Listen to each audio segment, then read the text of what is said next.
ahead and lower that down.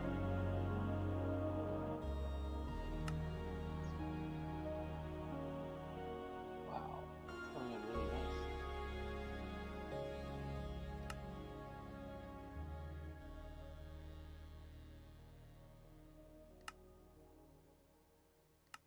Yeah.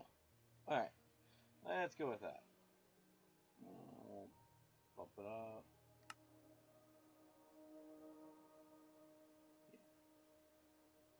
Yeah. Okay, maybe too little. There you go. Good, good. Let's go ahead and play a Minefaire.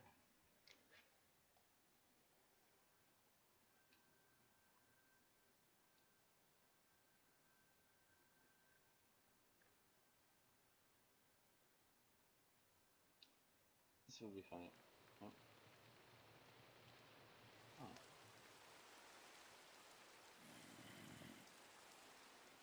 Hi.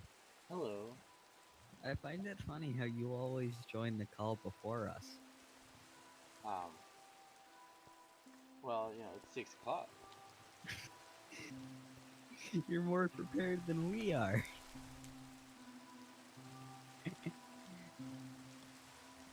We will need your help getting back to that location.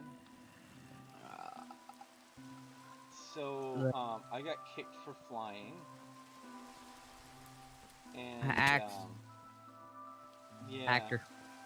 I wanted to test to see if my controller would work. For Minecraft? Yeah, I know. I actually decided to buy a PlayStation 4 controller for my computer. Well, why would you want to play Minecraft with a controller?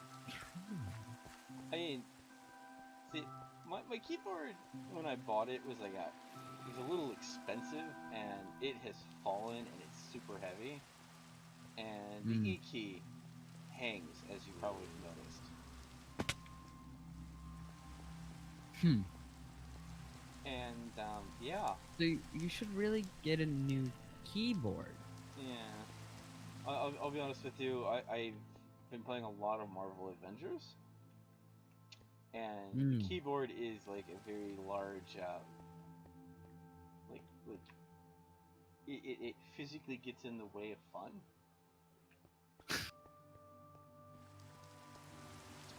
Because left control is dodge. Left. Why can't you just remap it? I can remap it, but almost every single key has a purpose or function.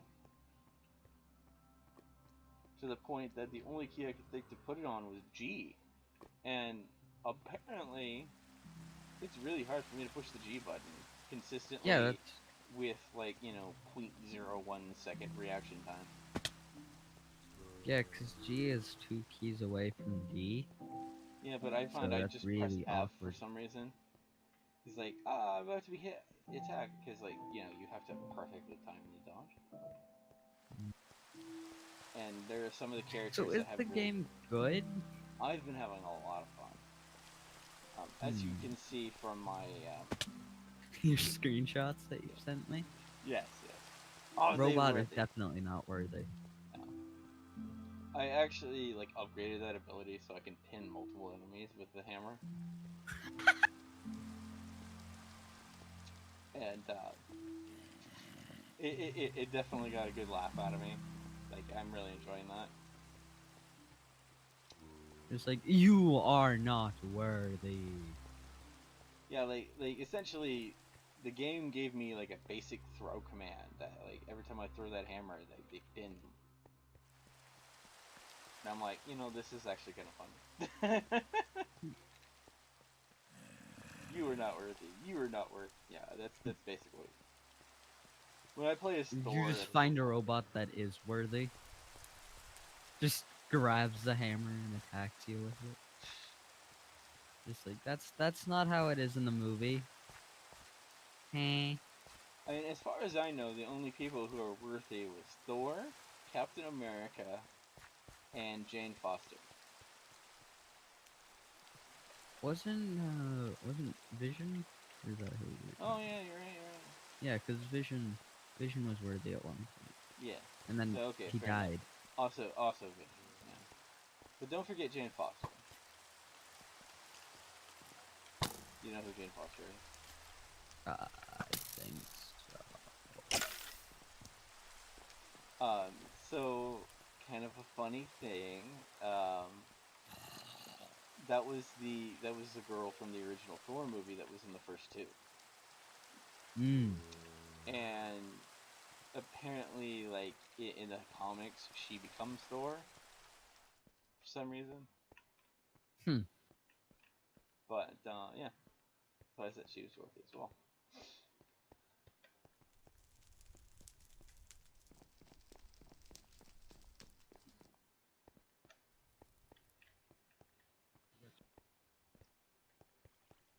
So like I've almost put 40 hours into that game. I'm How long have you had it? I've had it since I guess Tuesday. Hmm. But like I couldn't play it fully Tuesday because it took my computer a million years to decrypt it. Um, I don't know how if you know how Steam pre-orders work, but Steam lets you preload games before they come out if you pre-order them. Mm. But then afterwards, Steam has to decrypt them. And for some reason, Epic also wanted to update a game at the same time. Hmm. And apparently, the two things did not were displeased. Hmm. So a process that should have like, oh, that's so funny. It should have took like couple of a couple of minutes. Ended up taking, or sorry, an hour at most. Took like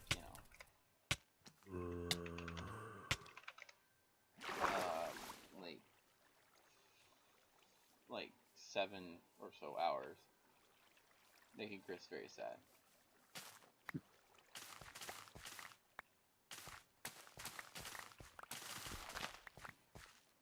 Wait, I just now realized Mm-hmm. all of my iron golems are dead. Oh, what happened? Uh, I think there were just too many of the other things Ooh. spawning in. So, kind of one of the things that I kind of expected, but other people didn't quite expect, is that game also has like a strong single-player campaign. Hmm. Yeah, that makes sense. So I'm like at the last mission of the single-player campaign, but I kind of wanted to take care of all the iconic missions before I wrap that up. Oh, I just got kicked out of the server. Same. Uh, Hi.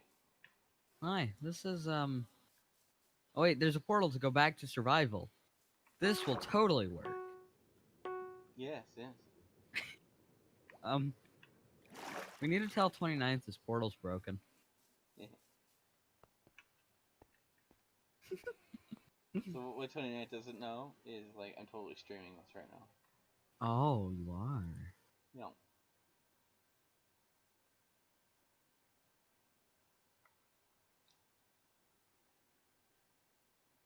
And my streaming software is telling me to sign into chat.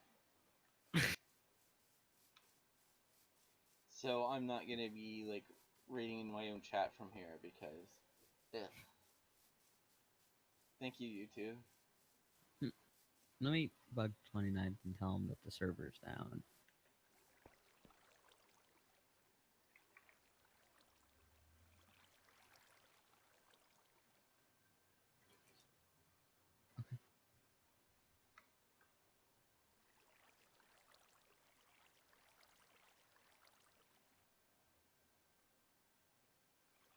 Ah, Let's see. Um, I shall message him and let him know that the server is performing I Sudoku. have told 29th that the server's down as well.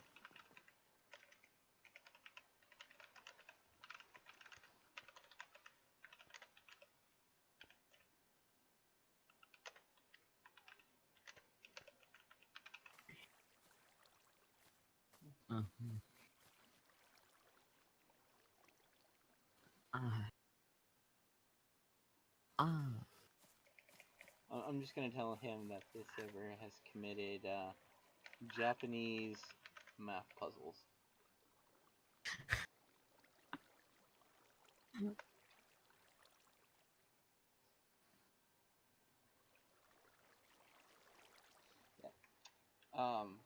The joke there is like the that one kind of crazy math thing where you have to like make sure all the numbers type go correctly.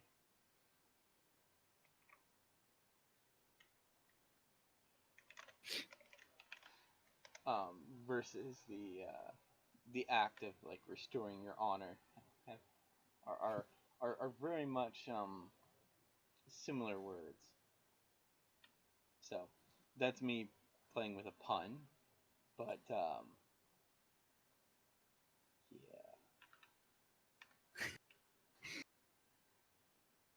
29th or 29th blames DK for the server shutting down. So Oh, yeah, that's the thing. okay. DK, you have been blamed for the server.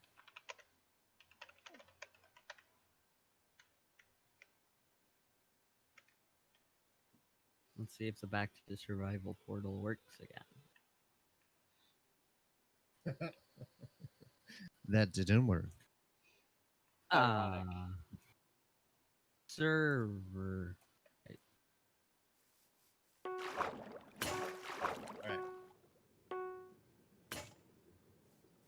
It says that I think I hear what the portal is saying. It says play Space Engineers. No, DK, no, bad. Bad. Bad DK. Oh! Oh, the portal worked! The portal is working. The portal worked! Minefaire. Oh, I hear phantoms. So now I there's hear a portal phantoms. that says go to Seattle. Oh, I died. I fell from my high place. So Rampage, where does this go?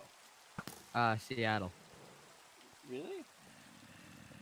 Yeah, DK, do you not remember this portal? I mean, like, I Oh. remember this took us to a really weird place. Yeah, this is a really weird place. Alright, Oh, no. I'm not gonna be seeing the Seattle Space Needle anytime soon. I was like, you can go home? Can we go home?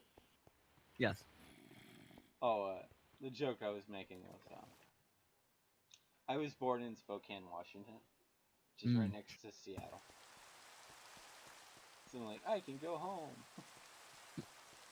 Hello, everybody. This is Rampage. We're doing an intro now. Yes. We're doing an intro now, finally. Yes. Yeah, we're finally doing an intro. All right. Hey, everyone. Let's see if I can go back. This is where I fell to my death. I don't know why I fell to my death. Oh, wait. Yeah, we're doing a building thing. Yeah. Yeah. With light gray blocks. Not really, huh? Yeah, Dad wants us to build something, I hear. Very dark in here.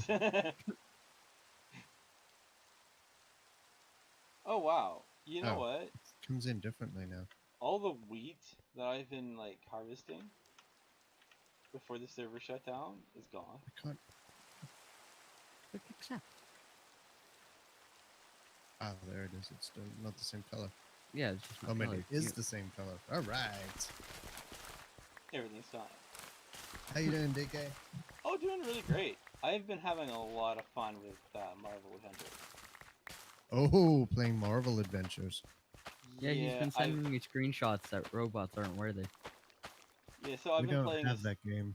I've been playing as Thor, and I've been throwing Thor's hammer at at mobs, and like then they get pinned to a wall because they're not worthy. And I've just been like sending those screenshots to poor Rampage. Why are you burying me? I mean, wasn't that the original joke when we first started? like Rampage would bury me. Except like my computer at the time like barely could stand Minecraft and was like, you know, fastly vibrating while trying to play it.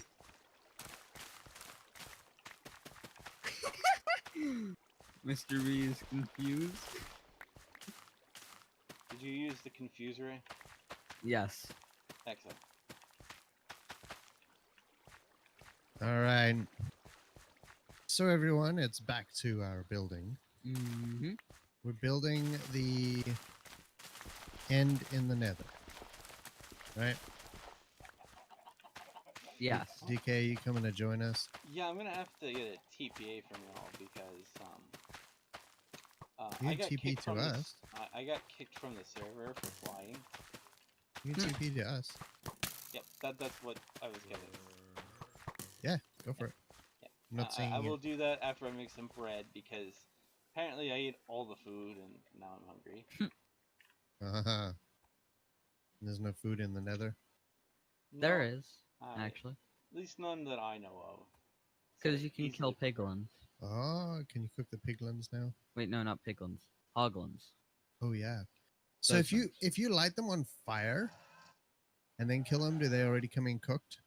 I don't know if that's how it works with hoglins. It should be, though. That 'Cause was that's super how it cool. I works saw with that. I everything. saw Dream do that.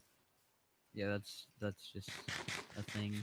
Yeah, that's not a thing I knew about. Because I'm no good at video games. I can just like build in rows. Alright, let's see. Let me get somewhere safe. Because that zombie is chasing after me because we now have a TPA system that requires me to sit still and be attacked. you moved 3 centimeter. No TP for you. So we do have to say happy birthday to Gabe. Yes. He will not You be do not joining have a us tonight. valid request. What do you mean you don't have a valid request from DK? What? So happy birthday, Gabe. DK, apparently you didn't send me a valid request. It was an invalid request because he moved. He wasn't willing to pay. Okay, let me try that. All right. Okay. So apparently Rampage didn't have the power to teleport me over. He didn't. Okay, it said that you didn't have a valid request. You know, I'm not gonna fight 29th. No.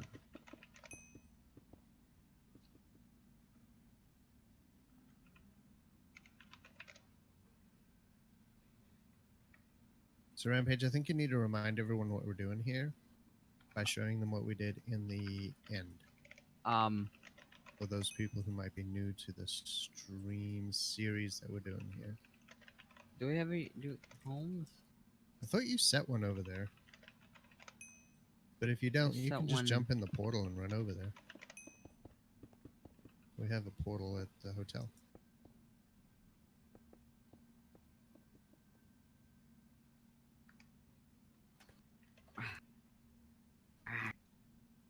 They make you press tab like 1,000 times in order to autofill. I don't understand. Yeah, I kind of wish it would just kind of autofill when you on the one you're on, you know? yeah. Like the one that's highlighted in yellow, it picks that one. And we come back and the entire thing is set on fire. Yeah, it would be sad when it's we didn't build it or with obsidian around it. We're in the process of doing that. Now I assume my Tell everyone what we're doing there. So this is the overworld. In the overworld currently. Don't look in the top left. That's a lie. The iron golems here are starting to run low. So talk about what we did there. We built the overworld, which is this. So I'm in the overworld, but I'm actually in the end. So we built the overworld in the end. And then we put Minefaire in the bottom of it. We got the idea from Minecraft story mode. Minecraft story mode. It was actually Gabe's idea. Yeah. Of course, Gabe isn't here because he's celebrating his birthday with pizza. Right? He is celebrating his birthday. I would He be could not be with disappointed us, too. but he is with us. He's watching the stream. Yes. He's making sure that we sing happy birthday. So we have to sing happy birthday to him at some point. Okay. But we cannot sing happy birthday to him in English because happy birthday is a copyrighted song. And they get persnickety about it. So we're going to have to sing it to him. I'm thinking we sing it to him in Ender. What? Wait, what? Or Enderman. Or we could sing it in Ghost. We could just like record the sound that we just heard right there. And play it a whole bunch of times because I believe that was happy birthday. We could always like use the happy birthday. We have that somewhere. We made a video for someone using the happy birthday song.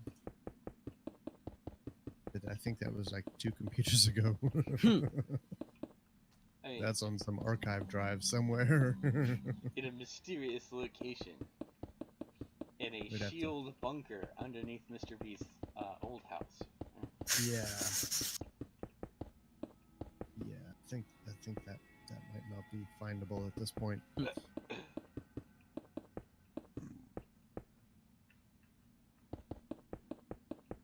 We'll see if we can more find pumpkins. I'll buy 2 stacks of pumpkins. Make more golems. I mean, do you see any golems there? So we need more, because all the others are dead. Rampage's contribution. I have to make sure that we don't die. I think we're doing a pretty good job at not dying. We have /fly. If Texan comes on, he's not gonna have /fly. Think about poor Nick. Oh yeah.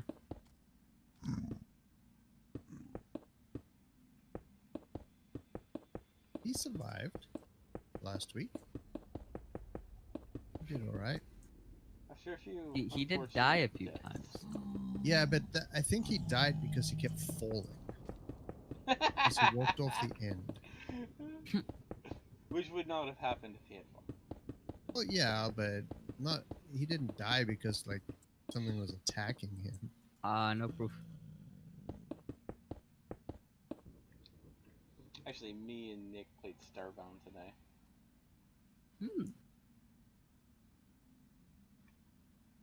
I need my resource back. I forgot I don't have it on. And I apparently still had a mod that was apparently subscribed to, and I placed the Valkyrie statue. My game immediately crashed, and I'm like, well, now we know. This mod crashes our game. Well, the thing is, like, he didn't have it, and you know, it's kind of how mods work. If the host definitely does not have the mod, bad things happen. Oh, excuse me. I was just kind of curious to see if the game would just let me have it, and just like for him it would. Apparently for him it was like a giant green cube.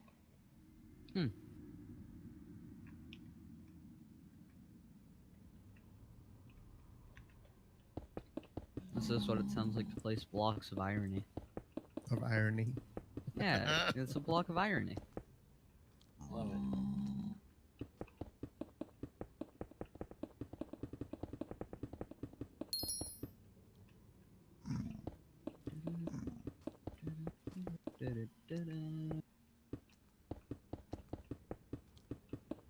Who set that Enderman on fire?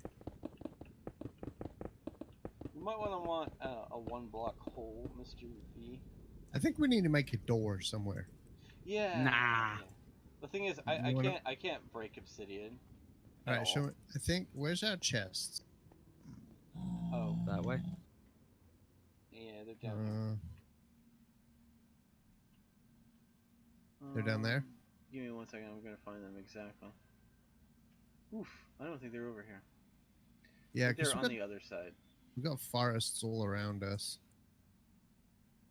Okay, I found them. They're right over here. So how about we make a door like right here? Alright. You want to come in from the bottom again? That's how you come in to the end, right? I mean, we would have to make an obsidian platform, because that's how that would work. All right, you got it. You got yourself a 1 block hole there, DK. Yes! Alright. The iron golems are back! Do we want to do this with ladders? Or a staircase? How do you have to get to the end in the end? A Well, portal. I mean, Yeah, after that. so you sometimes spawn in the island, sometimes you spawn on it, sometimes you spawn on the void. It's an obsidian platform that was generated when the world was generated. So I guess we're gonna go with staircase. I mean, oh sorry, a ladder. A ladder. Yeah. Alright. You good? Then, Let's get rid of I'll this. just connect this over. You can connect it to this one probably. Yeah. Well, I think I'm gonna like raise it up like a staircase just to connect it. Hey, Mr. B. Ah!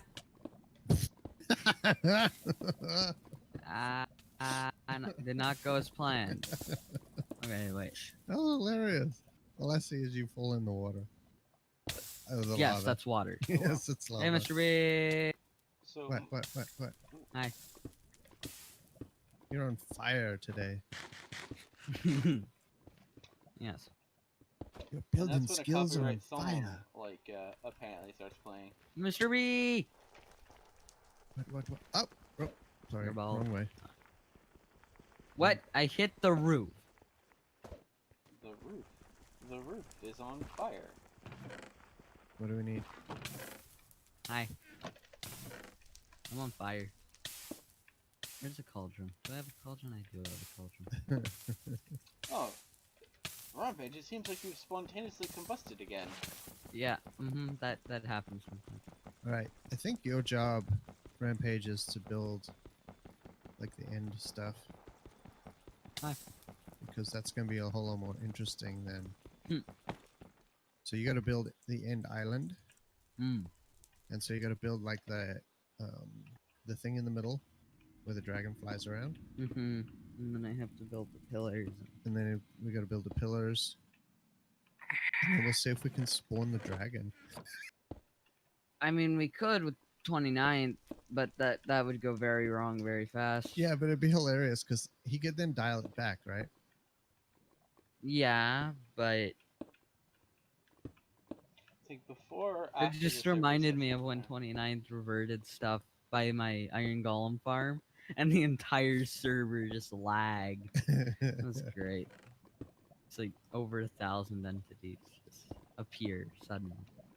Well, yeah, because it regenerated Mr. B. all of those. What?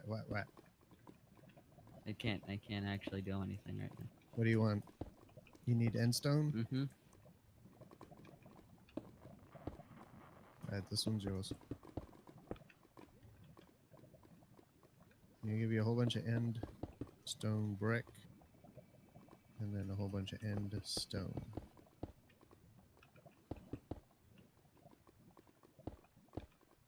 This massive darkness was here already. Yeah, whatever. It was already there. It was there when the world generated, actually. Alright, you good?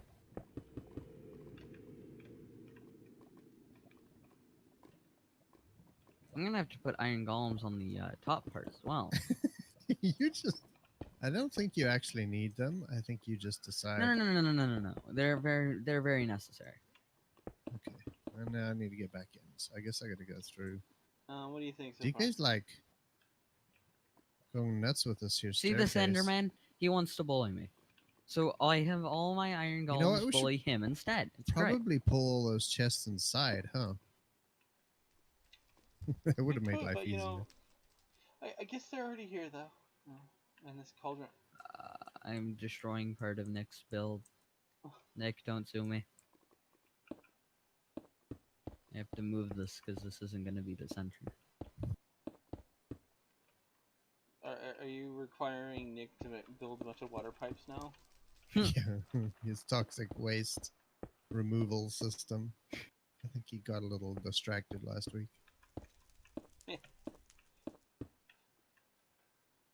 No, I think that stuff just brings him joy. I'm not removing that. That has to stay. But just have to remove this bottom part. All right.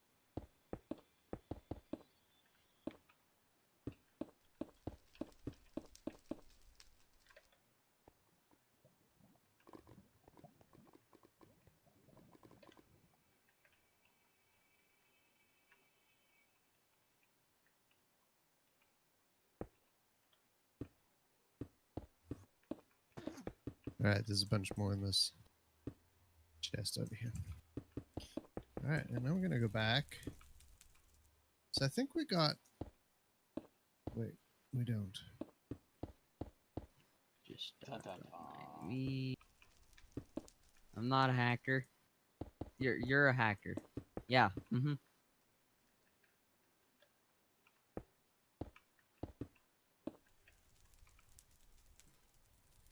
That's exactly what a hacker would say.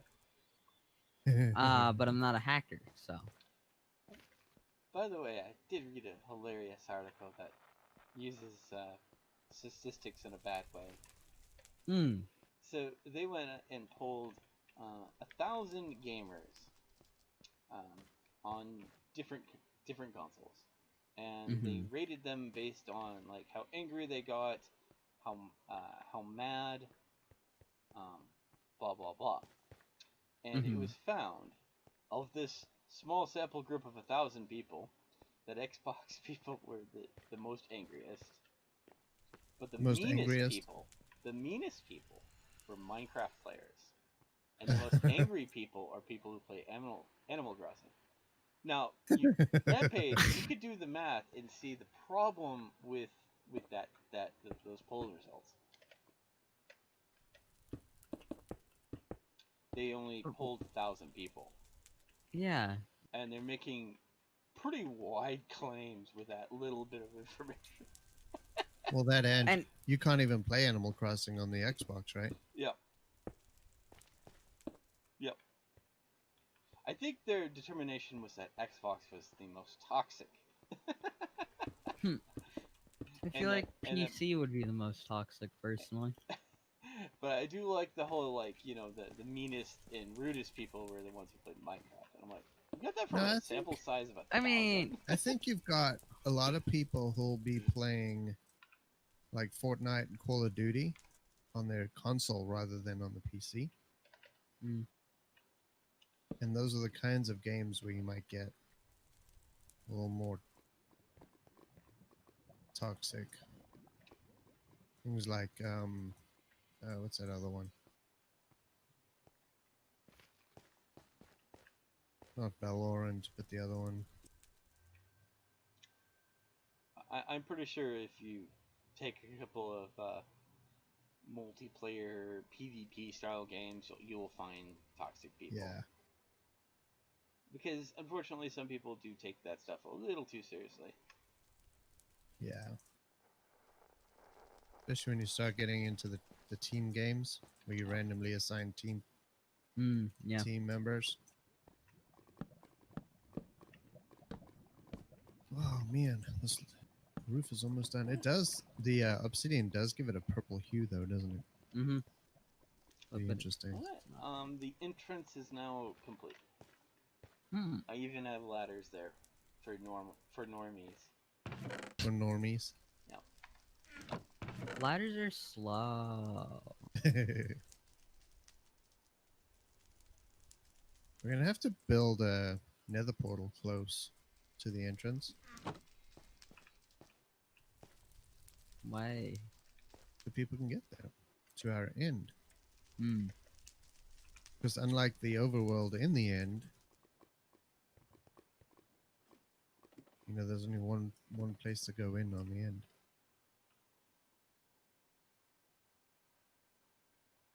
Mr. B, you should build an end portal.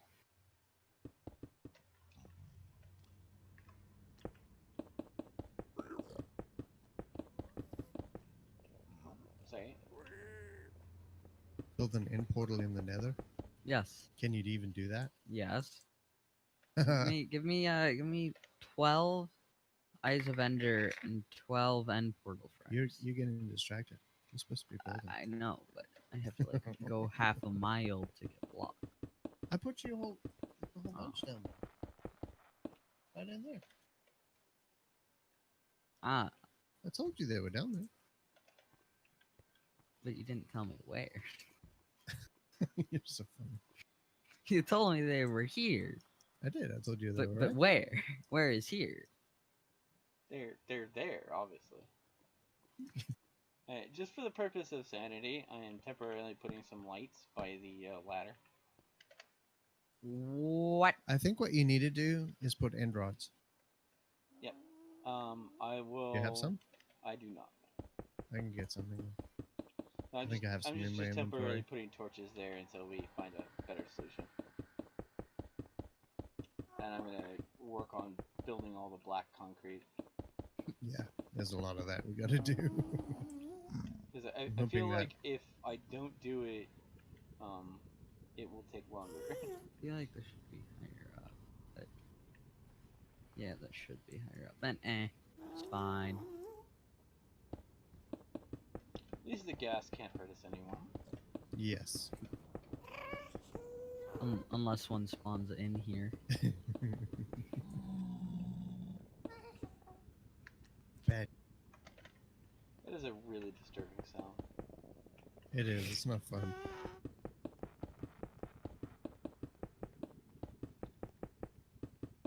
I think we have the roof done, DK. I keep wanting to look around behind me, and I'm expecting to see like a crazy little girl or something. I don't know.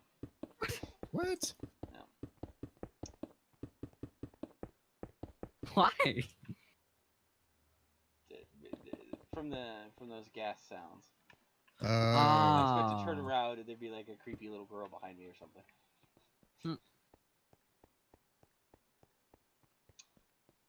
Hero Brian is just Or chilling a behind creepy you. Gabe. All right. It's Hero Brian. I actually like played a game that had like a creepy little girl in it, and she would just like teleport behind you. Oh, that sounds fun. Did you give her a hug?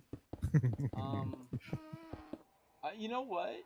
At first, I was really it was a very effective method.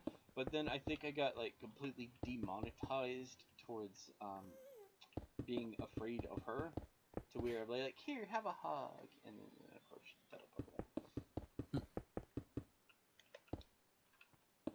Now I use demonetized. That is not the correct word, but I thought it'd be funny. So, DK, where? Now that I'm in here. I see. I'm seeing the torches. Yep. As you see, very clever way of marking it. Oh yeah, we could do that. I just got an idea. We could because when you kill the Ender Dragon, the bedrock thing has the end portal, so we could just like not do the bottom part of the bedrock, make the thing smaller, and just fill it with the portal. Or we could get 29th to do that.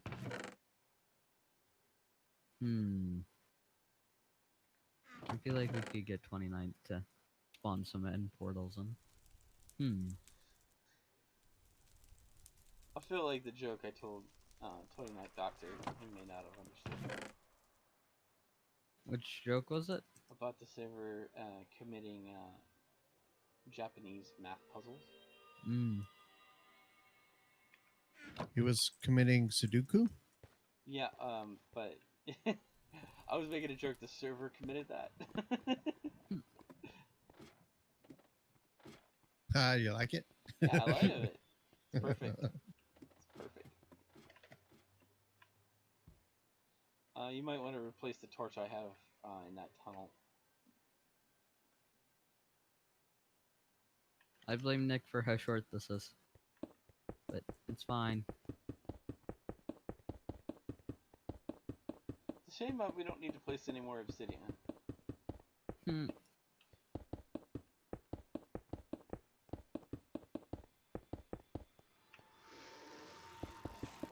Jobs browse.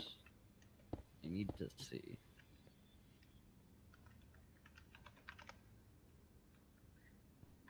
You know, I literally had like less than $100, and like just from that Wait, the build project's like wait, wait, wait, wait, $8,000. wait. Why do you get paid for placing an end portal frame when there is zero way to obtain an end portal frame without game mode? Maybe like you obtain it somehow. But You know, in you case can't. the And server why is it only worth $2? That is an answer I don't think anyone wants to hear, because it will just Oh, disappoint. and then of course you get paid $10 for killing any player. Yeah. But do you not get paid for endstone?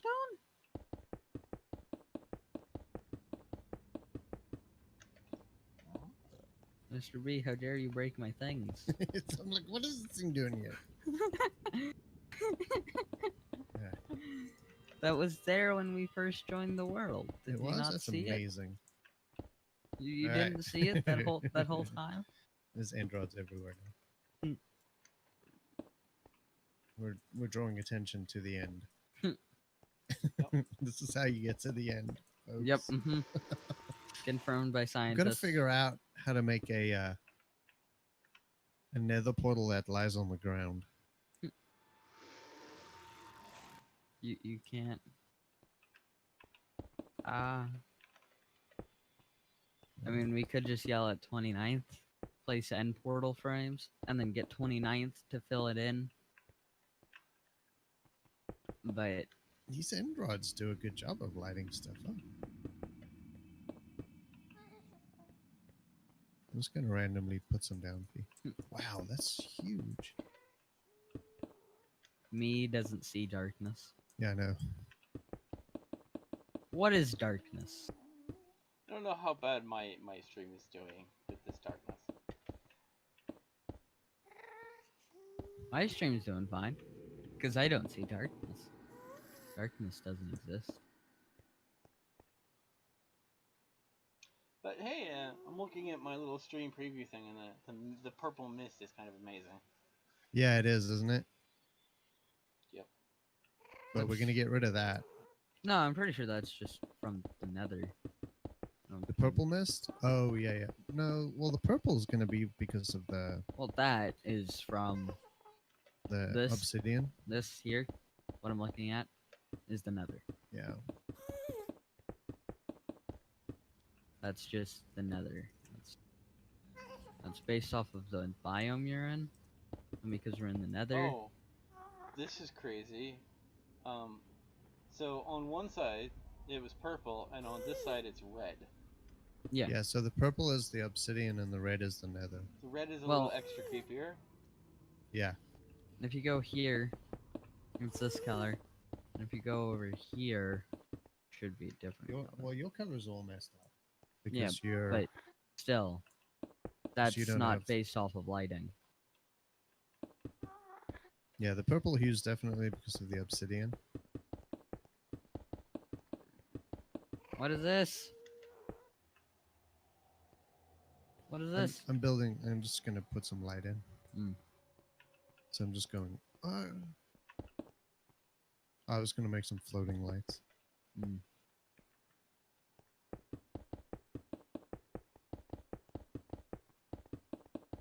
And then I'll get rid of it all.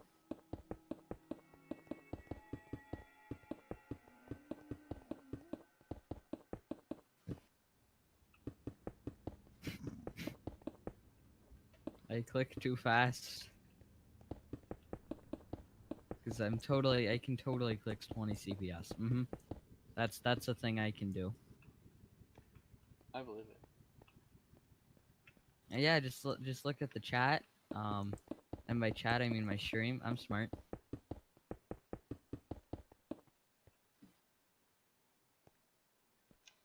Hey, RAMPAGE, I have a dumb question. What is question? And this maybe not a question you could answer at the moment. Do you have a copy of Deep Rock Galactic? Just out of curiosity. No. Okay. I don't think so. I wasn't No, we sure don't if have that one. I didn't remember if I bought it for y'all or not. So that's good. No, that's the dwarf game. Yep. Yeah, no, we don't have that. I've seen that a couple of times. Thought about it. Oh, I introduced Nick to it now. Hmm.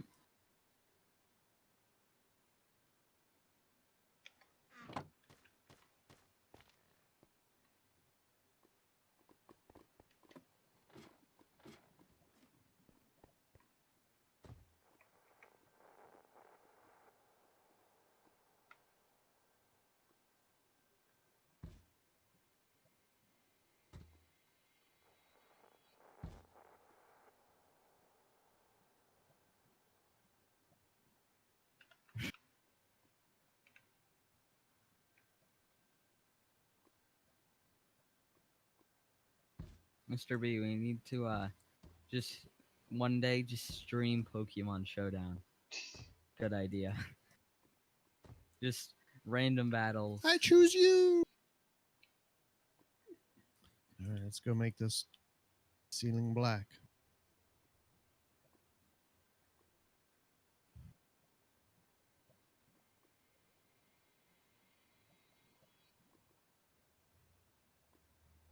Why don't you get paid for Unstone? I don't understand. Oh, concrete. Concrete's newer. I understand concrete. I Because don't. they haven't updated the jobs in a while. Endstone, I don't understand. I mean, some of that makes sense because, like, it's assumed you wouldn't be building with that or something. Yeah, but you're not going to be building with end portal frames either. I mean, decorative. Like, maybe for decorative But purposes. how would you even get it?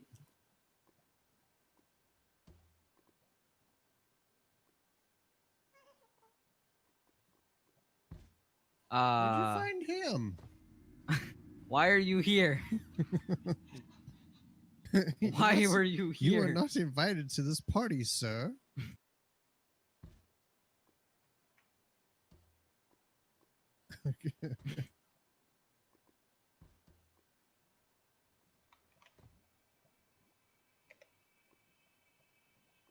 I've been sent a message by DK. I must now look at message. DK sent you a message? Oh. Can't see. It's so dark. Mm-hmm.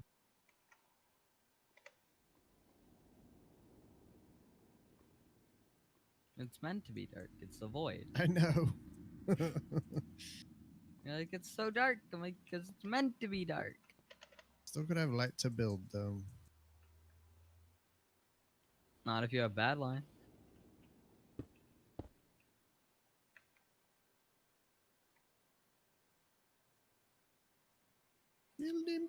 Building. Ooh, hole in the ceiling. Fix that. Just like, I'm advertising bad line.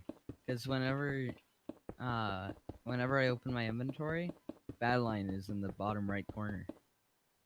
So there's just always bad line at one point in videos. So just advertising bad line. Bad line, you should sponsor me. Yes, good idea. You know what's kind of funny about you saying that? If you were playing regular Minecraft client, Discord would be in the thing on the top left.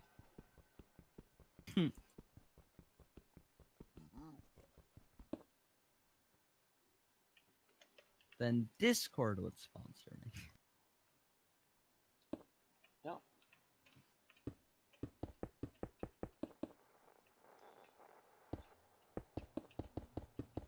So I will admit, Discord has been kind of weird lately. Every time I log in, it says, "Please register to vote." I'm like, I am registered to vote. Oh yeah, why do you yeah. care? It's asking me. It's asking me if I'm registered to vote. Really? Yeah, Mr. B, look. Are you registered to vote? Check That's your status and hilarious. register in 2 minutes. I'm like, I'm not even old enough to vote. Why do you want me to vote? I'm not even. I'm like, okay, Discord. Why do Pikachu, you... I vote for you. Yeah, there we go.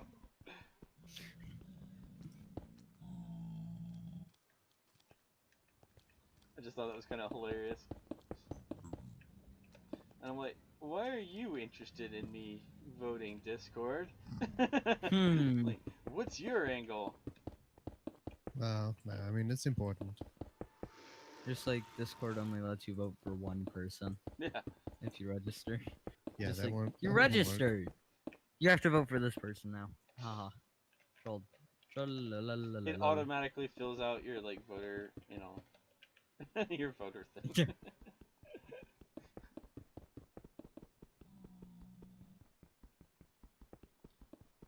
I don't know. One day we'll be voting via VR. Yeah. Or we'll just go, I vote this person, and then votes automatically there. What I really wish for is a world in which you could highlight the candidate and then listen to anything they've said online. Oh, Like, we're like, not far from that. like speeches and everything else. Think the way they've previously voted on bills and stuff like that. That'd be kind of cool. Because then, Yeah, we're like, probably not very far from that. You could probably find that fairly easily. I kind of wish that was like directly accessible to me in the voting booth. Mm. That's a lot to go through. Yeah, but just be able to kind of click and kind of, if This is why I need Iron Golems up here. to help you with. He wants to kill me. Oh, I thought somehow that was gonna connect with what we're talking about. No. Chris wished for too much. I need iron golems because I want to vote. I think the only reason you would need iron golems to vote is because you were hoping to do some good old-fashioned voter suppression. Just like, if I have enough Iron Golems, I'll rig the vote, and the person I want will win, and no one else's vote will even matter. That's actually... No, everyone's vote will matter. It's just that they'll all vote for the person you want them to vote for. Not if they're Iron Golems. They will have no free will in it. That's what I'm saying. Their No, vote no. will matter. Oh, You're just going to vote for the person you want them to vote for. See, I was making the joke that you'd have the iron golems blocking the voter booth so people can't vote. And that's why I said voter suppression. Suppression, yeah. Just like, I walk in, move please, and then I just walk. I'm not influencing the vote at all. And then no one else can go. Just like, what is this vote?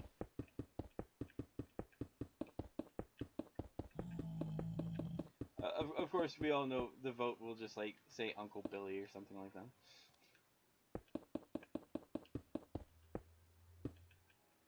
Uncle Billy?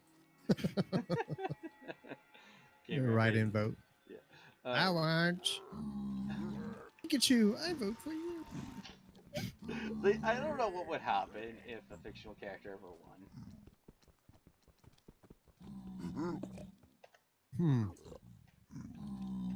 It's like, which season of Pikachu? Which voice actor do you want giving that speech? Well, my favorite Pikachu is... Just like, we vote for Pikachu, and then we vote for which Pikachu. Just another vote. Yeah, I'd be like, I want Mark Hamill's Joker. Poor Mark Hamill's voice after that.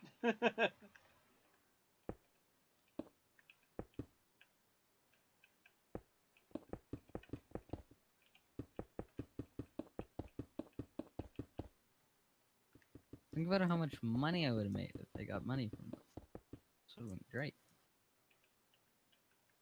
Well, for me, I'm already pretty happy because, I've mostly made up my expenses. Not quite. What's hilarious is, DK, you could just have built an iron farm and you would have made it over 10 times. Yeah, I just didn't feel like that was ethical. Ethical? What, Yeah. murdering zombies? Murdering zombies? What? It's No. Well, I guess you're murdering iron golems, right? So what you do is you imprison villagers, put them in small cells, Yeah. and then force them to be scared repeatedly on with a zombie that is also trapped, so that they can then make Generate an an iron golem to golem. protect themselves. I think And that's then such the a Iron cool Golem feature dies. that they included. Pretty Yeah, clever. I consider it kind of I guess it feels kind of exploitive, so I kind of avoid those kind of things. Cause like Well, you could have made a sheep farm. You could have I done what probably, iGamer did. yeah. I've never seen a sheep except in iGamer. Like I remember we couldn't even find any animals because people like either killed them all or. I blame people like Nick. Hmm. Yeah, you heard that, Nick. If you're here, I blame you. For the massive sheep depopulation. Yeah. Because I've never seen a natural, like, growing sheep ever A again. natural growing sheep. Yeah, it grew naturally. It didn't come from someone's $1 million sheep farm. No.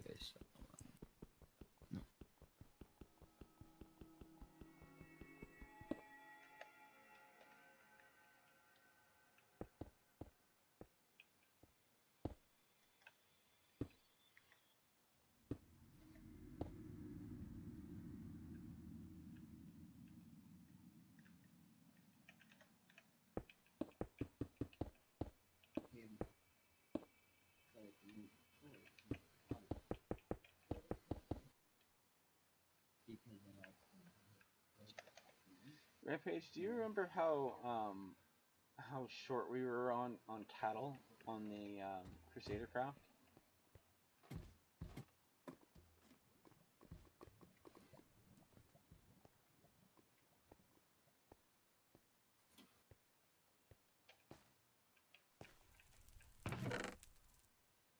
Okay, I assume they're on a magical adventure somewhere.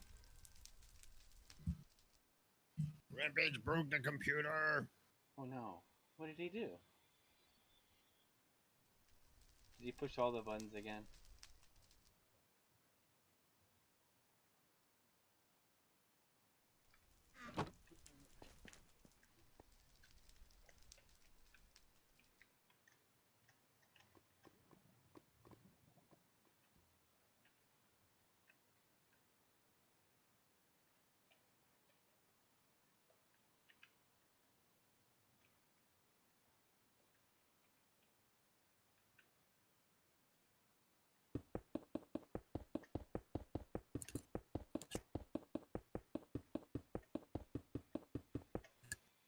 I hear sound. Is it possible? Did Rampage return?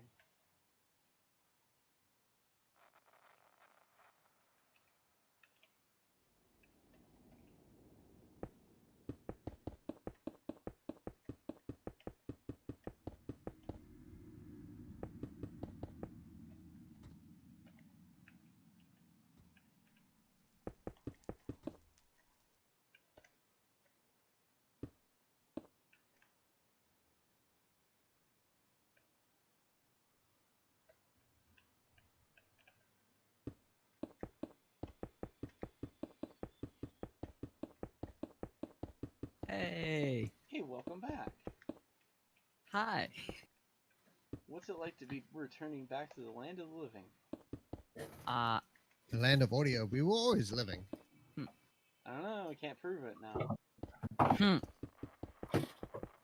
Can't prove it. It was on stream. Oh, fair enough. You Nick, actually... why did you break our audio? Nick, why did you break our audio? Why? Oh, good news, Nick. Nick's playing Dragon Age. Obviously. Did you hear We should Mr. be B? playing Minecraft. Helping us build the end in the nether. Yeah, but I already made my contribution to that. It has in Your, no way your solid been waste removal system. Yeah, everybody needs a waste removal system. Yeah, agree. So what kind of game is Dragon Age? It's very much an RPG. Yeah. Like with real RPG-idness? Some. Kind of difficult when you have those games that they say they're RPG and decision making and blah blah blah, but it's all just kind of you just follow the story. Oh, Dragon Age is heavy decision making. Except occasionally, your decision doesn't matter. Yeah. See, there are a lot of weird, tiny decisions that matter really, really heavily later. But then there are these big, major decisions that never come up again. Or my favorite part, where like I think in like the last Dragon Age game that came out, you had this option of like your base was under attack and you had a chance to like rescue some of your people. But it didn't matter if you did or not. Because the game wrote them out of the story after that battle. Oh wow! And I'm like, so if you rescue them, you just get XP. It doesn't. You get a line of dialogue that says, "Oh, they thanked you for saving them, but they went back to their ancestral home." And I'm like, "Oh, that hurts." I worked so hard. I mean, like if I knew you were just gonna write them out of the story, then that wasn't a decision then. So is it real RPG like though? Yes. Like, can you pick I want to be a rogue, or I want to be a magic user. Yeah. And in fact, in the original game Origins, there's this big thing of depending on what class and what race you are determines on which starts you're allowed to do. So if you're a mage, you automatically start at the wizard tower, for example.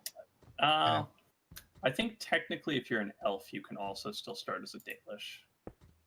Yeah. I don't remember though. Yeah, but essentially, you actually had a background that actually determined your actual starting location in the story, and the story basically would arc to include whatever backstory you had as kind of your start. Yeah. And there would be references to this later, like I chose a dwarf noble in this game, and so that meant that one of the NPCs that exists normally in the game was part of my backstory. And so when I met him again later after the Origin opening, he had like comments, and we had like this great reunion, and he gave me a discount at his store. But the other thing too is because I've chosen that particular backstory, I'm going to have some very interesting dialogue when I go back to that Dwarven city. Especially because I completely intend to assist the person who got me exiled. So as I said, yeah, definitely a unique start for each kind of background. So, See, and some backgrounds have more interaction with the story than others. Like the Dalish Elf background, I don't think I ever met those characters again. But the City Elf background, essentially, I met a bunch of characters which I wouldn't normally meet until the very end of the game, basically. So you can kind of... Is it the same game? It's the same game regardless of what backstory you chose, but if you choose these backstories, you have little unique interactions with certain characters. Then some characters will treat you differently based on what race you are or what class you are. Like there's an early example is when you go to, this place called Ostagar. There's a quartermaster, and he'll treat most characters the same. But if you're an elf, he'll mistake you for being his servant, who had run off with a set of armor at first. That's friendly. Of course, if you're a mage, prepare for sadness because mages are not treated very well. Mages are treated terribly. In fact, that's a big plot point for following games too. Is that mages are treated very poorly. Essentially, their existence in the tower is not by choice. They get literally taken, and they're forced to stay there, and they're only allowed to leave under very special circumstances. so they're forced to stay at the mage tower because essentially mages can lose control of their magic and bad things can happen. So this is it's a single player game, right? Yep. Yes. Could you play two different classes kind of in parallel? No. No, you have to choose a class at the start. No. So like if Rampage and I started the game and he picked one thing and I picked another? That's not how that works. You can each make your own characters and have different save games. So we have two different computers. He's playing on his, I'm playing on mine. Would we play the same story through? Yeah, you guys would be playing the same story, but you guys would have completely different characters. Yeah. I'm just wondering if the story is progress sort of the same. Generally, the thing is, you actually have direction of like what parts of the story you're going to take, and your course of actions can actually remove certain choices of choice. Yeah. The possibility of failure on some of the areas is possible. Yeah. You can also end up making choices that, end up not being the best in the end. For example, there's this town that has that's being attacked by the undead, and if you ignore it too long, it goes away, and you lose. Everybody dies. You lose the because those people later will, of course, come to your aid when you need a voice. Oops. But if you just flee that battle, essentially, they all die. Oh. So in that particular case, the story can change in that direction of removing particular allies that you won't have at the end of the game and so forth. There are also different choices of you get to choose which allies you want. Like you may end up in an area where you have a choice over certain types of allies, and you have to make a choice between one or the other. And sometimes that choice can have more far-reaching effects than just simply who shows up in the final battle. Though interestingly, another funny thing is that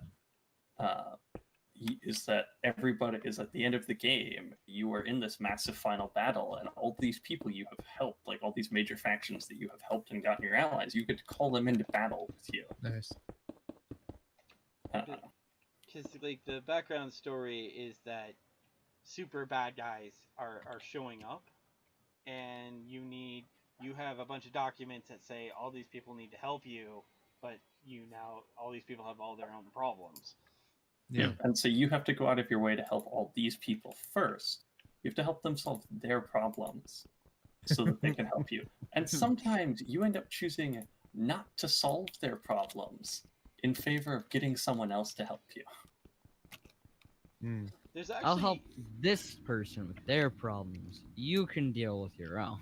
Yeah. Well, sometimes you have two groups who are working against one another, and you have a treaty for one of them, but the other one offers to help you if you help them instead.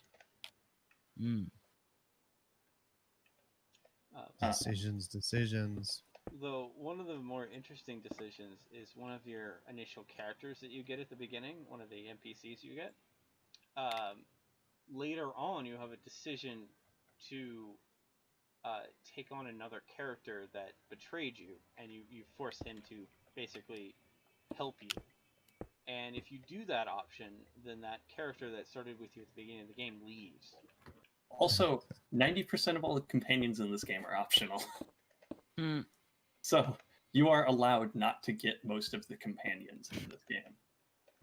And something I will tell you is the first 3 times I played this game, I did not get one of the companions because I never entered the tavern in the first little town. And so I never saw this character before. I hate to say some of my characters I exiled because I found they were too disagreeable with me. I would make a decision, they're like, oh, they don't like this. And I'm like... For example, I had 2 characters that were like straightforward. You disagree with me? You're out. You're gone. Well, they're very Goodbye. straightforward in the sense of like the main story is the only thing that's important to them, and anything you do that's not in their mind the main story makes them angry at you, and if they're too angry, they'll like stop supporting you. And the weird thing is that some of the things that are part of that main story are not part of that main story in their minds. Yeah, like Yeah. I was like, I'm gonna Yeah. help this town because I want their help later down the road, and they're like, this is I'm a nice wasting guy. time, and I'm It's like, like you're wasting time. Let's go kill the enemy. This is a waste of time. but I'm like, we're gonna get better gear and equipment and skills, and we'll be better prepared.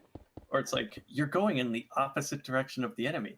Yes, so I can get more people to fight the enemy. So like, I'm like, you know what? You're supposedly pragmatic, but your perspective is Stupid. self-damaging because there's no option. Like usually you have little comeback things you can say to your NPCs, but like I always Sometimes wanted to there sit are them no to the good side options. and go, stop it. There's a reason. But like you can't like sit down and explain it to them. See, Chris, there's a specific reason that my party in the first game always consists of like the same 4 characters. It's because the other characters are stupid. and they get really upset about stupid things. Yep. Like there's this one mage who just gets angry every time you help people. What, the old lady? No. That's the younger mage. Oh, Morrigan. Yeah, her. Yeah. She gets angry every time I help someone. But I like helping people. And the sad thing is that she's one of the more fun characters to have in the party because she has excellent banter with your essentially like your best buddy, your best bro, essentially your friend Alistair. He's like the other survivor of this horrible disaster, and she has excellent banter with him. It's hilarious. And so it's really fun to have them both in the party. The problem is that she gets really upset whenever you help people, and he gets really upset whenever you don't help people. Because he's generally a pretty good guy, and like he's pretty reasonable. So like I think my entire party is I took the rogue. Which one? Zevran or Liliana? Liliana. Yeah. Who is a like assassin rogue. Yes. She's an assassin priest rogue. Yes, exactly. So she very much like in that order, by the way. So she very much is like loves it when you do good things. What? Because she's a priest assassin. She started out as an assassin, but she became a priest later in life. And then she decided to pick up a little thievery on the side. Well, she essentially learned all of her roguish abilities from her time as an assassin. But she joins your party to help you defeat the big evil bad thing. For the greater good, right?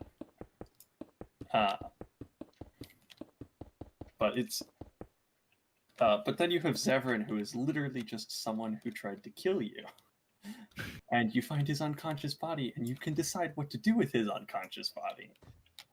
And one of your options is, we're just gonna wake him up and recruit him. Yeah. And also, I took join my army. Well, the thing is, like, that's one of the things you could do because, like, you're part of a special order, and one of the things your order is allowed to do is it's allowed to forcibly conscript anyone it wants, including people who have been condemned to death. It's like, you're gonna die? No, you're gonna join us. And part of the reason for this too is that when you join this order, you will die no matter what. This being in this order will kill you. It's just a question of how quickly it will kill you. Oh, so therefore, if you've been condemned to death, you're still going to be dead. Yeah, you're still gonna die. But for people who are, you know, of the more righteous sort, right? Maybe they got framed, or, you know, something stupid happened, right? There's misunderstanding, right? You know, this order can go, you know what, we're gonna recruit this guy, and it's very likely that they're just going to die in the initial joining ritual. But even if they don't, what we do to them will cause them to die eventually. Pleasant. Very nice. Nick is a very nice person. So Rampage Well- is building the end with pumpkins. Well, I mean, I I'm a have no little more confused. blocks, so. Oh, you didn't say anything. Oh, yeah. Why would I say something? no, to be fair, Rampage, we're not actually inflicting that upon anybody else because we actually don't know how, and we don't have the resources. How?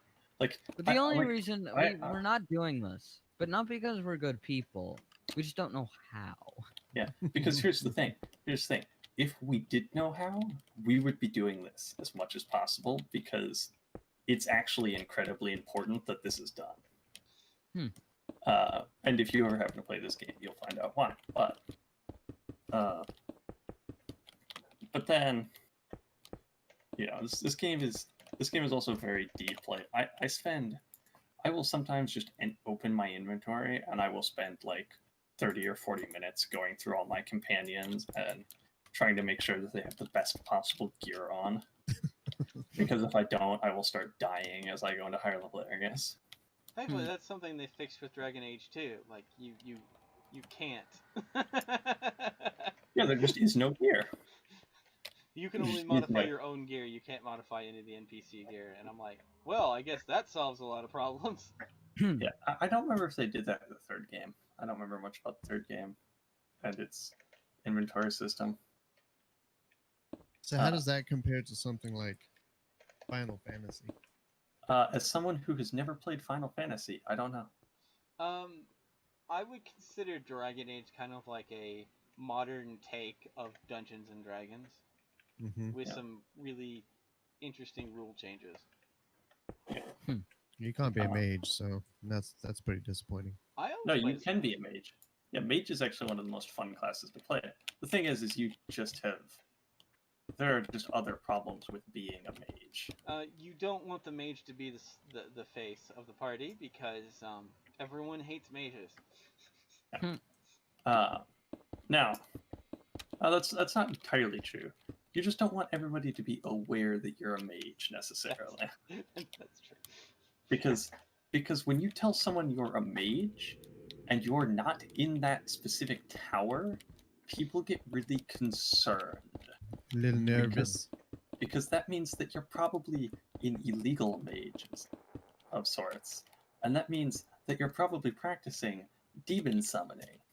Because that's obviously how every mage who is outside of that prison acts, right? Yes. If you're not in prison, essentially, you're summoning demons. You need to be like a mage rogue.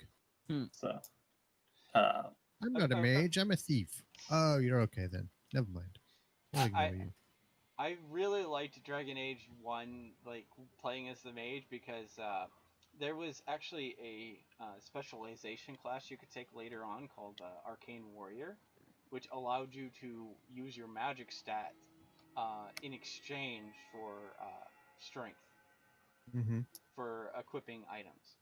And so this let you put on really, really heavy armor and also let you like equip really good swords. And so then you could run straight face first into the enemy, hit them with your sword, and then you would make them all follow you and make them all line up so that you could just shoot fire in their face.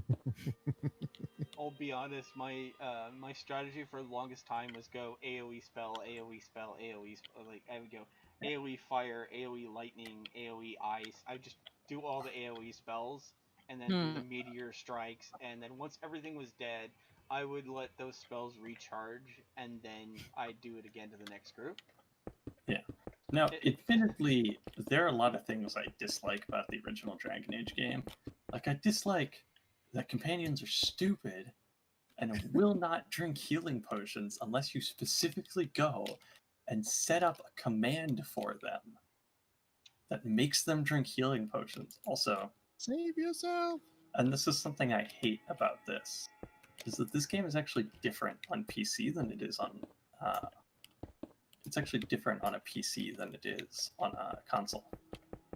How's that? Because on PC, I have to choose which type of potion I want to drink manually. Whereas if I'm on a console, I have a little thing that's just drink best poultice, like just drink best healing potion, which is really helpful actually. So they figure you got more keys on a keyboard, so hey, you should be able to do this. Yeah, but the thing is that's actually way harder now. In fact, it's actually way harder to hit those buttons on a PC than it is on a console. The console has a really nice system for playing with your abilities and your stuff. It has like these great menus you can go to deal with abilities that aren't able to put on your hotbar or whatever. The PC doesn't have that. I'll be honest with you. I always selected my potions manually from the wheel. Yeah, and you can do that still. You can do that on a console. The problem is I don't have the options. Like I have options taken away from me on PC.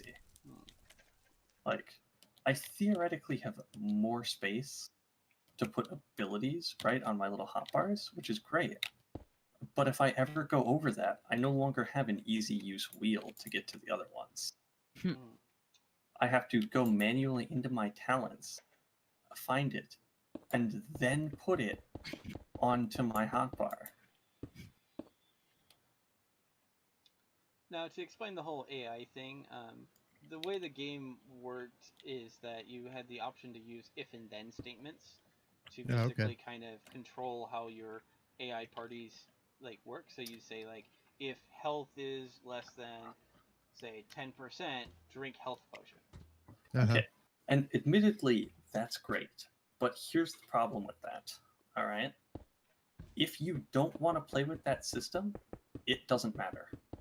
The game makes you play with that system because if you don't play with that system, the AI will not use abilities past a certain point. And more importantly, that system isn't just a system you have there. That system is limited and only gets better as you have to physically upgrade it with skill points from your level ups. And there are two types of skill points in this game. There are talents and skills. The problem is that the skills tree also includes skills like persuasion or your combat training, which is what you need to get higher level abilities. Yeah. Of course, they did do one thing that kind of I didn't like in the last Dragon Age game. The third one? Yeah, because they removed healing spells from the game. And I'm like... Yes, I remember that. That really upset me. I mean, like, I would bring my mage. I would be a mage, and I would be the combat caster, and then I had another mage whose dedicated job was to keep the party alive. Like, why would you take this away from me? Yeah. Now, what's interesting too is that they're actually in the original Dragon Age game. There are two types of healing, because there are actually healing spells and abilities that are just basic that anybody can get.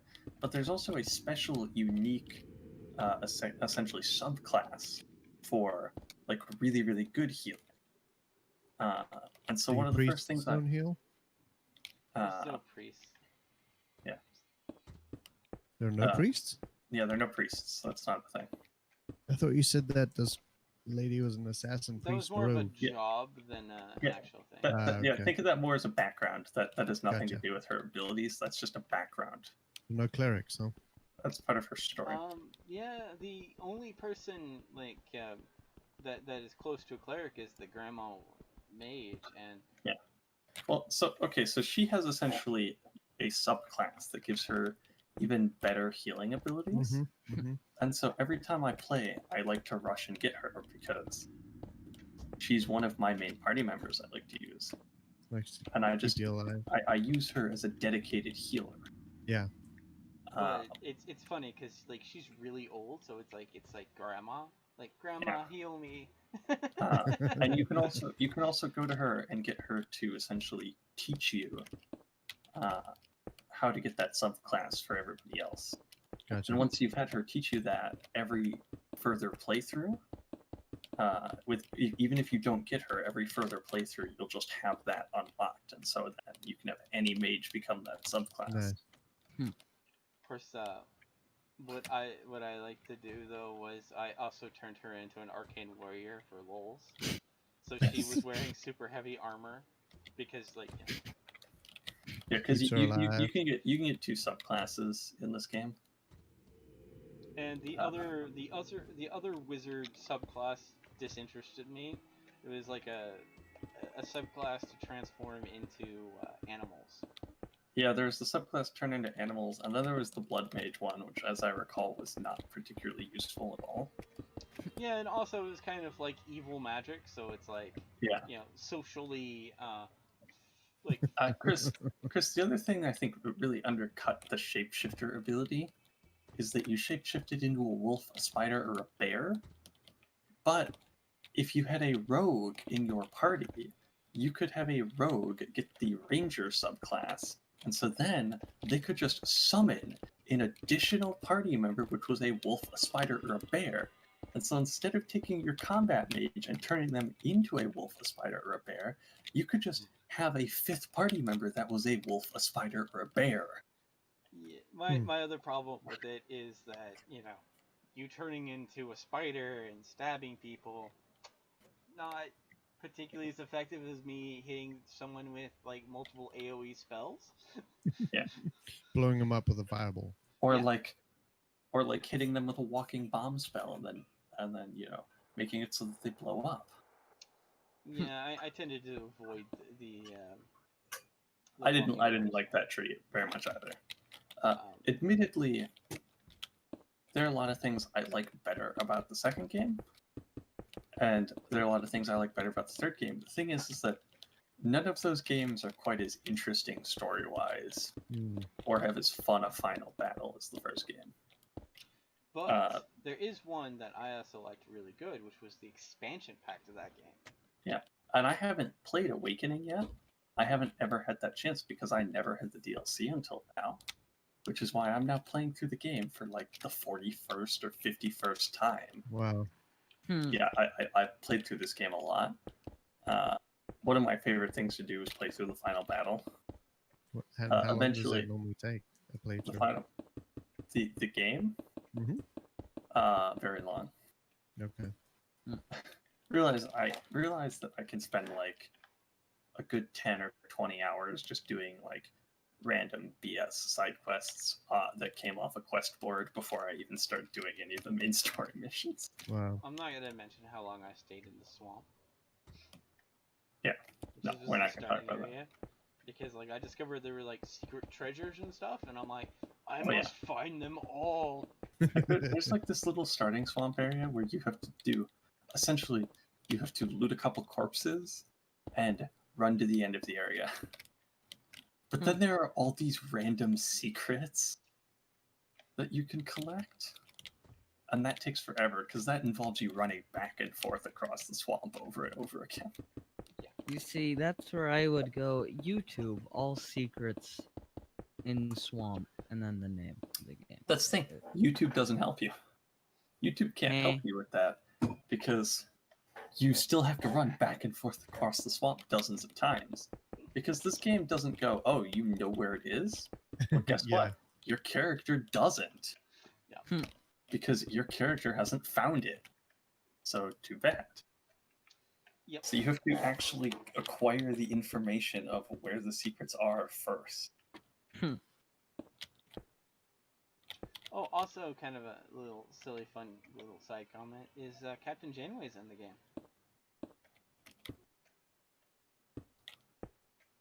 From Star Trek. She plays an old witch. Also, what's really interesting about this game is that this game has created itself for you to do areas in a very specific order, but doesn't tell you that, which I find really interesting. So so you're meant to do it in a certain order. Yeah. And then it doesn't tell you that order. The game or that says you're meant to do it. The game says that you can go to like one of like 5 spots right off the bat, essentially, right? Well, one of 4 spots, and then you can unlock the 5th spot just by walking into a main city and walking into a building. But you essentially have 5 main quests that you have to deal with before you can get into the end of the game, dealing with some problems, and then doing the final battle. The thing is that the 5 main things are: you have some elves, you have some humans, you have some mages, you have some dwarves, and you have an ancient urn. All right. And what the game doesn't tell you is that it wants you to do it really wants you to do the elves first, because the elves is by far the easiest area, right? Oh. It also doesn't tell you. It does suggest to you that you should do the humans first. It does suggest that to you. And that's also a good starting option. You generally have to do one of those 2 things first. And then you pretty much have to do either the urn or the Tower of Mages after those. After doing one of those 2 things. But the thing is if you screw up, you can go into the tower, not fight any enemies before going into the tower, and then go into the tower itself, and start realizing that you're vastly underleveled and do not have the equipment to be entering this tower, and die over and over and over again. Except you cannot back out now without reloading. And if you don't have a save from before entering the tower, you're screwed. This is why I'm going to upset Nick and tell him I usually did the mage thing after I dealt with the initial, like, necromancy stuff. I always did the mage tower as quickly as I could to get that out of the way. The elves I usually did last, which was hilarious. Yeah. Well, the thing is that the game suggests to you that you should really, like, if you play through it, the game really, like, pushes you to do the elves or Red Cliff first, because those are the 2 easy areas. Just do one of them first, pretty much. It's generally its idea. The Mage Tower, generally wants you to do like 2nd or 3rd. You can kind of push that one. Like if you do some side quests before, like if you do a lot of side quests beforehand and push yourself a little bit, you can probably make it through the Mage Tower all right. Generally, I found one of the big problems with doing that is I just don't have the resources for it. Because once I'm inside, I have to deal with whatever resources I have, and if I run out, I don't have any more.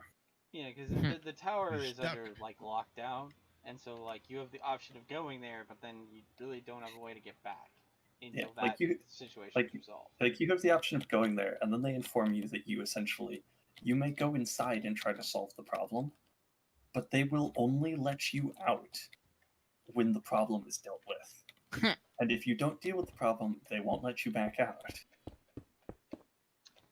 So you definitely want to make sure you bought up some healing potions before you headed off there. Yeah, you want a fair number. Because essentially, the mages got so persecuted that people just started summoning demons. That's my version of the events. Yeah. Also, but then, Mr. B, can I have more black concrete? Yeah. But then you have, like, the urn, which you can sort of get away with doing whenever. The nice thing, the urn is nice because you can back out of that. You get to a point where you're like, oh, I'm out of resources. You can just run back through the dungeon and leave. I see there's some black concrete in this chest. I'm going to steal some of that. The dwarves, though, are kind of like, they push you to do that, like, last, right? Not because you don't, like, have to do it dead last, but they push you to do that as one of the last things. That's my least favorite quest line. the dwarves. The thing about the dwarves is that enemies are so powerful in the dwarves area that if you go there beforehand, you will just like get instant party wiped. Yeah. So, Like, I'm Your beard is not long enough. I've gone there, and I can't get past the like bounty hunters in front of the city. Like they just like instantly murder my party. What is your name? What is your favorite color? Like I could probably cheese it, and I could probably eventually get past them. The problem is it wouldn't really do me any good other than giving me access to a couple new merchants, because I can't do any of the quest line there. I'm just not going to be strong enough. Also, once you get to a certain point in the quest line, you essentially get sent on an even longer version of the Mage Tower, in which you are stuck in these tunnels filled to the brim with enemies. yeah. And you only have the supplies that you have on you and that you can find in there. Yeah, my only problem with that is essentially they made some really long tunnels, and then you just have to kind of live under there for a while. Yeah. Like, and there are these really massive tunnels, and that's one area, and then you go on to the next area, which is just more massive tunnels, and then you go on to the next area, which is more massive tunnels. And they have all these side quests in the tunnels that make you explore the entirety of the tunnel system. The gist is, imagine if the dwarfs in Lord of the Rings built a tunnel directly to Mordor, and then like revealed it, and now all the orcs are in tunnels. Actually, no. Think of it more like this.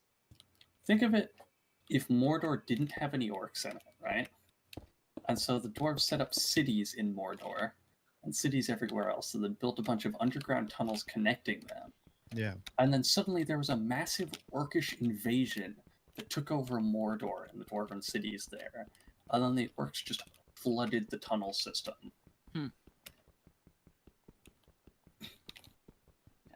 Sounds pleasant. So, like... It sounds like that's what I should do first if I ever get the game. Good luck, Rampage.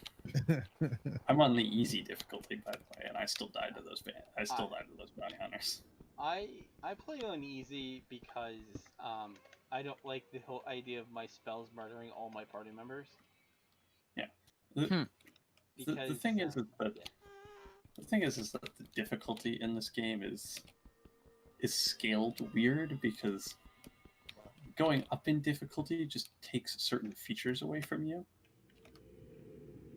Like, if you go up in difficulty, like after the easy difficulty, every difficulty above that, any AoE thing you do starts damaging your party too. Yeah. Friendly fire. So now you gotta be real careful where you place your spells. Yeah. But the problem is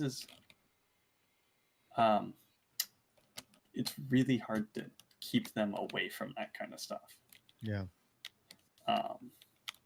So Chris just like sets the difficulty to easy so he doesn't accidentally murder his party members. The only problem is sometimes you have allies that are like out in the field, and you can accidentally murder them with AoE spells. Yeah, because they don't count. Party. Yeah. Which I'm like, everybody move out the way. Also, I this I game didn't even know they were allies, basically. Yeah. Also, this game is this game is made long enough ago that it doesn't run particularly well on newer machines unless you do some BS. Like, I have to do BS where, like, I had to go in and I had to download essentially an older version of a physics engine so that this game would run properly. Oh, wow. And then I also have to manually set it every time I open the game to only use one core of my computer, because otherwise it will randomly crash, and it still randomly crashes sometimes. Yeah, I remember some of the games where you had to like disable RAM. Yeah. Because the game couldn't run. I remember some other games like that. Yeah. There are also problems now of like there are no longer specific servers for this game, so sometimes if you want certain DLCs, you actually have to go in and play with your files if they didn't show up right. Like there are whole Steam guides on, if the game didn't download quite properly on Steam and you didn't get access to all the DLCs like you were supposed to, like they have like a specific file you have to download, and then you have to just like go in and you have to like manually play with the programming of certain files in order to activate the DLCs. Though I will say there was a really fun thing that EA did with all this, where they actually created a website that was kind of like dedicated to like you could load in your save files and you could see all the decisions you made. Yeah. And they made this originally because originally you would carry your file over from one game to the next to bring over certain decisions. But the problem is after the second game, their third game was launching on newer platforms. Yeah. And so because you now had those saves on older platforms, you couldn't do that. Ironically, I had all 3 games on the PlayStation 3. Yeah, you could get the game on an older platform, but if you bought it on the newer platform, you couldn't carry those saves over. And there was actually an option to like kind of reevaluate some of the decisions you made. Yeah. Oh yeah. And then you could then tell it to order the new game to follow as if you had made those decisions. Mm-hmm. I was a nice guy instead of being a bad guy. Yep. But this also let you go through and be like, well, you know what? I didn't really want to replay that game just to change one decision, right? Yeah. Or maybe I don't want to go through playing the game and maybe I don't want to go and replay the entire game again, just so I can do all these decisions. So that I could get a single alchemy potion in this other game. Yeah.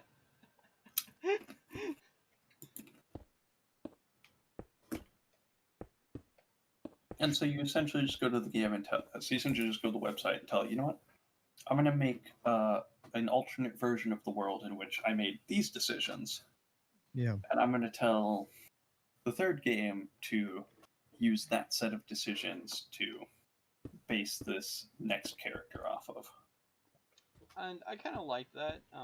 I didn't expect them to do something like that, but it definitely helped because I didn't beat the second game. Yeah. Which is understandable. In fact, I beat the second game once, but I only beat it on one of the endings. Because the other ending was, I take myself and 3 party members, I walk into a courtyard in which I am surrounded by dozens upon dozens upon dozens of mages who are now summoning a billion demons. And I have to, like, fight my way up the ramp of demons just to get to the mages while the mages are blowing down, like, hundreds of spells and summoning more and more demons. And, like, you can't get up there to deal with the mages just because there are so many things in your way. Like, you just can't move through them fast enough.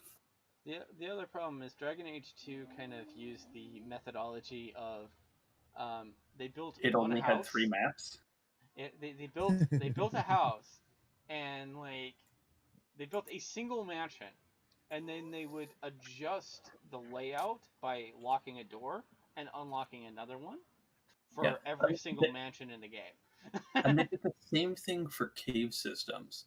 And here's the worst part about that. They wouldn't even change the mini-map. So you could see the rest of the cave system on your mini-map, but couldn't go into it because it was locked by a door. So, a little weird. I liked a lot of the decisions they made, but they successfully made me deeply concerned when I kept seeing the same maps over and over and over and over. Yeah. Like, I would walk into a cave system, I go, oh, let's go this way. And I would walk up to a doorway, except instead of a door, there would just be a stone wall there. But the problem is sometimes those stone walls open. Sometimes there are rooms behind those stone walls, but because they don't change the minimap, you have to go check every time. Yeah, it's also kind of weird when you find yourself going through the same, like, cave system again, but now there's, like, an important story element there. And I'm like, oh, hey, this looks I remember this is where this guy died. And now I'm here again. Yeah, or you go through the same set of sewers a billion times. So the kind of mistake they made there is they kind of, it's okay to reuse maps, but they did it in the first game too. Yeah. But they didn't do it so heavily. No, it's okay to, like, I get it. You kit bash something and you make a few little changes. I get it. It makes sense. The thing is, if you do that too much, like the thing is, Chris, is like you would have some random encounters in the city, right? Yeah. And they would use like one of two maps for those random encounters when you got attacked, and that was fine. Yeah. Because you weren't spending very long on that map. You were fighting one battle and then you were leaving. Mm-hmm. But here you have like entire massive cave system maps that you're going to be spending like an hour or two in, being reused every other mission. Yeah, that was kind of a problem. Also, the fact that it had unique landscapes that you remembered. That's the worst part. If it was more random, you may not have immediately noticed it. But because it had unique, like, architecture, it was a little weird. Yeah. And the thing is like every time a mission took you into a cave system, it was always the same cave system. Or when you went into an ancient ruin, it was always the same ancient ruin. You can hack. I'm breaking the game with 20 CPS. I'm breaking the game. Every time you had to go into a sewer system, it was always the same sewer system. Yeah, that kind of hurt me. Yeah. Like, I really liked the game. I liked the action oriented. I liked their last game, which also had kind of like a multiplayer co-op thing. Which game is that? Inquisition. Inquisition had a multiplayer co-op system. Yeah. But it wasn't like the single player game. Like, you do dungeon raids together. Yeah. I mean, they had that like in Mass Effect too. Yeah, but like this one mostly has you kind of moving forward. Like, you're not sitting in an arena. You're trying to go from point A to point B. Yeah, you're completing tasks. And while Mass Effect did have that kind of, doing task things, it was having you go back and forth, not like doing like a physical raid. Yeah, Inquisition was fun. I things I didn't like about healing Inquisition. That upset me. Yeah, that really upset me. And I think what made that worse, Chris, is that they also gave you a hard limit on how many healing potions you had. Oh, yeah, that hurt. Oh. Like, Chris, it wouldn't have mattered so much to me if they removed, if they had removed those healing spells. If I could go and, say, buy 1,000,000 healing potions and have them on me at all times. But the game says I may only have 8 healing potions at once. I know that hurt. That was like, I am only allowed to have 8 healing potions at once, unless I find a resupply chest in a particularly long dungeon, or go back to one of my camps. How am I supposed to prepare for war? Like, I am literally the leader of a massive army. Can I carry with me more than 8 healing potions, or 12 if I get the upgrade? Yeah, I always, that was the part that actually, like, I didn't like. Like, I liked everything else. Like, also, you know what, Chris? Mr. B, I'm completely out of concrete again. You know what, Chris? Well, only being limited on healing potions, I wouldn't mind so much if I still had healing spells. because then it would be a thing of, well, Okay. do I trade mana or do I trade my limited supply of healing Here. potions? You know? Over here. No. Sewage farm. Oh, sewage farm? Oh, thank you. All right. Guys, I think we're gonna actually stop the stream. Rampage is not building anymore. He built a pumpkin farm in the end. It's not really a farm. Well, I think, Mr. B, we got a lot more of that concrete down. So we got the roof done. We got, it looks like at least one wall done. So Yeah. one wall's almost done. Another wall's almost done. So we're doing pretty good. Oh.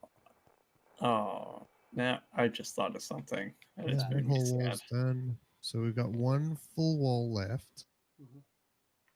and two partial walls left. And then we just got to finish building the end.